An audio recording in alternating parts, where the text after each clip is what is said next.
My name is Daniel Stefanovich. I'm the producer, writer, and editor on Black Eagle Phantasm, and today we're going to be talking some post-production.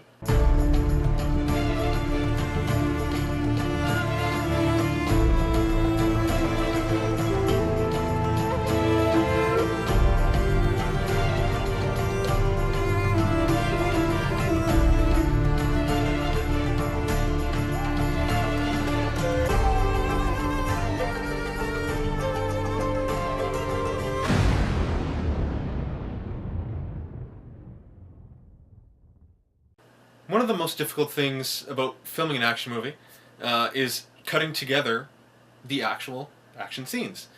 We're not actually punching each other, we're not actually shooting each other, and we're not shoving knives into each other's back.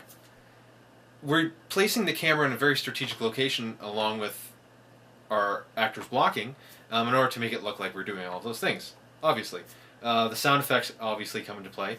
Sound of someone getting punched in the face, sound of someone getting thrown to the ground really adds to the illusion. So what I'm going to be showing you today is one of the action scenes that we shot at the very beginning of the film at Two Creeks Conservation Area out in Woodsley.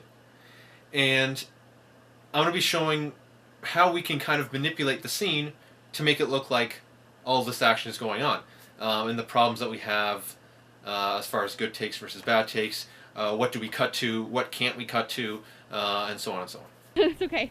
Okay, so in this scene here, we have an attacker and we have a sprinter. Let's say. So Rob is our attacker. He has his gun. He's going to be shooting at Jimmy, who's the sprinter who will enter the scene. So this is a scene. It's raw. Nothing's been done to it. Dolly's going to push in here. Jimmy's going to come into the scene. He's going to try to disarm him. And that's the end of the scene. It's okay, you can't really tell. Pull back to reset because there were problems with that specific shot. Okay, one more for safety. So my first concern with the scene is essentially what's supposed to happen is Rob runs out of ammo and Jimmy is going to chase him down and get him before he has a chance to shoot again. But as we see, as much as Rob tries to struggle, he is still ready before Jimmy can arrive. As we can see, Rob is in firing position, so in actuality Jimmy's face is pretty much blown off. So in an attempt to move around that, we're going to cut to other shots to make it seem like the race is, first of all, Jimmy wins it, and second of all, is a lot closer and a lot more intense. So we use that by going to a lot of the other different shots that we got. So what I'm going to show you right now is called coverage. So you saw the kind of almost the master shot, the shot that where all the action takes place, and all of these are cutaways.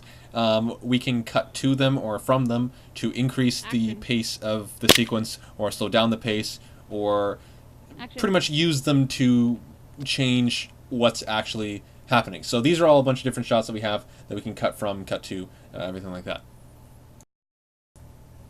This shot is perhaps the most important one that we got. This is a close-up of Jimmy attacking. So that's the shot. So now I'm going to show you why this shot is not that usable. It's very apparent. As you can see, Jimmy completely misses Rob's face. Obviously, we don't want to hurt Rob.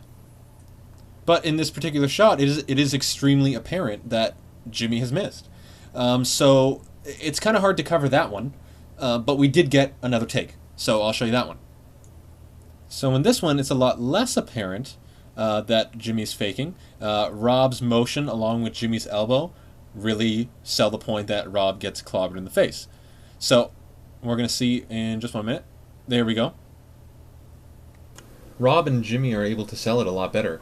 So it looks a lot better. There's a big difference because we didn't really move the camera that much.